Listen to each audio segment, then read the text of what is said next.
Hello guys, pag-usapan lang natin ang breaking news na exclusive na pinag-uusapan ng karamihan. Kat din, may atid na swerte Alden Richard na dagdagan ang business. Ibig sabihin pala nito guys, dahil nagsama lang si Catherine Bernardo at Alden Richard, nadagdagan pa ang negosyo ni Alden Richard. Ibig sabihin pala nito guys, talagang perfect timing ang pagsasama nila at lalo-lalo na ang kanilang tambalan sa Hello, Love Again. Kitang-kita naman natin kasi guys na umuulan ng swerte ngayon sa Kat din. Lalo-lalo na guys, di ba? Nadagdagan pa ang endorsement ni Alden Richard na tinawag siyang ari ng Billboard. Kitang-kita nyo naman guys, no?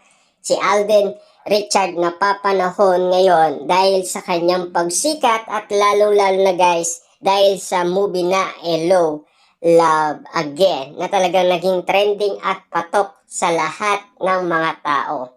Nadagdagan na naman ang maraming negosyo ni Alden Richard ngayon.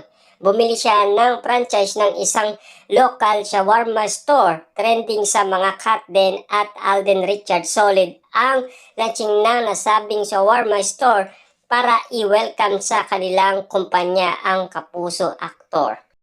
Meron ba kayong napapansin guys sa Kat din ngayon na talagang trending sila ngayon? Lalong-lalo na big star na sila sa iba't ibang bansa dahil patok nga naman kasi ang kanilang movie. At siyempre guys, no, hindi na natin lingid yan dahil alam naman natin guys kung saan papunta yan. Alam naman natin guys, no, lumalim ng lumalim ang kanilang connection sa isa't isa dahil alam naman natin guys, no, na pinag-uusapan sila lalo-lalo na marami ang nagdadasal na sana ay maging sila. Ika nga nila, kapag marami daw ang nagdadasal, mas nakikinig daw ang nasa taas. Ibig sabihin, talagang bang pabor ang nasa taas. Kaya nga naman, binigyan sila na muli ng chance para magtambal at lalo-lalo na, mas iba ang pinakita niya sa maraming tao. Dahil sa nilaan niya lahat sa Kat din ang grabing blessing, di ba? Kasi guys, tignan nyo naman ang blessing na inakot ngayon ng Kat din. Makikita ang pagdala ni Alden sa event at ang pagpirma nito ng kontrata. Isa na naman ito pruweba na nadagdagan na naman ang yaman ni Alden. Lalo mahilig ang mga Pinoy sa ganitong mga pagkain. Masasabi rin may atid na swerte ang tambalang Kat din nila ni Catherine sa mga walang tigil na pagdating ng mga opportunity sa kanilang mga palad. Alatang kasi ang nabanggit ng franchise sa gitna ng craze na lalabas na pinikula ng Kat din ang Hello, Love Again. Hindi ito ang unang franchise business ni Alden. Nauna na rin ang McDonald's sa Laguna na ilang taon ng negosyo ng aktor. Alam naman natin guys, no, kung sino ang nagturo kay Alden Richard. Walang iba kundi si Master Enyo Joey De Leon. Kasi alam naman natin guys, Joey De Leon na unang artista. At lalong-lalo na nilaan niya ang kanyang mga pera sa kanyang mga anak, 'di ba? Kasi alam naman natin guys, pag ganyan kasi kailangan pinag-iisipan at yung mga kailangan mong unahin ay unahin mo na.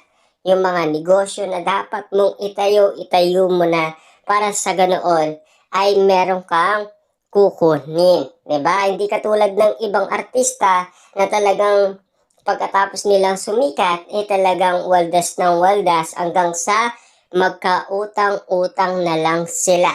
Hanggang sa wala na silang project na makuha.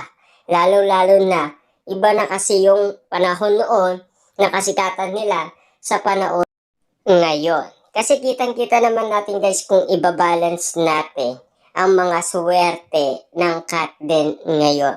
Dahil siyempre, inaano lang kasi guys ng balita dahil nagsama nga naman kasi sina Catherine Bernardo at Alden Richard ay napakaswerte na. Kasi alam naman natin guys, perfect timing lahat ng nangyari. Kasi alam naman natin guys kung ano ang gusto ni Catherine Bernardo sa isang lalaki. Yung masipag na at lalong-lalo na yung kaya niyang magtayo ng mga iba't ibang mga negosyo. Kasi yan ang mga sinasabi ni Catherine Bernardo kay Daniel Padilla. Lalong-lalo na si Daniel Padilla daw ay magastos, lalong-lalo na waldas ng waldas kung saan-saan. Kaya nga naman guys, kung makikita ninyo, si Alden Richard ay talagang nilalaan niya ang kanyang mga kinita sa mga negosyo kahit pa hindi pa sila ni Catherine Bernardo. Kasi natuto na yan kay Master Enyo. Alam naman natin guys kung ang isang tao talagang porsigidong magmahal ng isang tao, gagawin niya lahat, makuha niya lang ang kanyang gusto. Ibig sabihin lang nito guys, yung kung ano ang mga hilig niya sa mga lalaki. Kung ano ang katangihan ng lalaki, ang hinahanap ni Catherine Bernardo. Kaya nga naman itong si Alden Richard guys, talagang nagpapakita ng gilas kay Catherine Bernardo, lalong-lalo na sa pamilyang Bernardo. Alam naman natin guys, no, nung house blessing, nalaman nyo ba yon? Kasi kitang-kita natin na lahat ng mga tao doon ay tinutukso umano sina Alden Richard at Catherine Bernardo. Isa doon guys, ang pamilyang Bernardo. Hindi ba kayo nagtataka? Pamilyang Bernardo ang may gusto. Tinutukso si Alden Richard kay Catherine Bernardo. Grabe yun ha. Tignan nyo naman guys. Kaya nga naman kasi nagkaroon sila ng pangalawang movie dahil ang mga eksena nangyari sa house blessing talagang kitang-kita guys ng bossing ng ABS-CBN na Star Cinema. Kaya nga naman guys, kung mapapansin ninyo na talagang perfect timing ang pagkikita ni Alden Richard at ang big boss ng Star Cinema sa house blessing ni Catherine Bernardo. Kasi kitang-kita guys yung chemistry, makikita doon, 'di ba?